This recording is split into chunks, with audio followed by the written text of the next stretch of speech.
Hi everyone, in this video I'm going to show you how you can check if someone is logged into your Facebook account.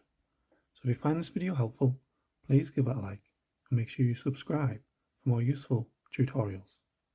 So what you'll need to do is open up Facebook, then click on the three lines on the top right hand side. And once you're on here, click on the settings cog on the top right, then go to see more in Account Center. Once you're on here, go to password and security. And you should see where you're logged in. So you want to click on there. And just make sure you click on the Facebook account.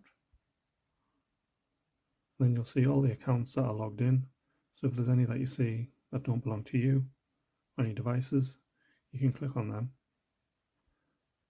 Then you can select the device and you can log it out.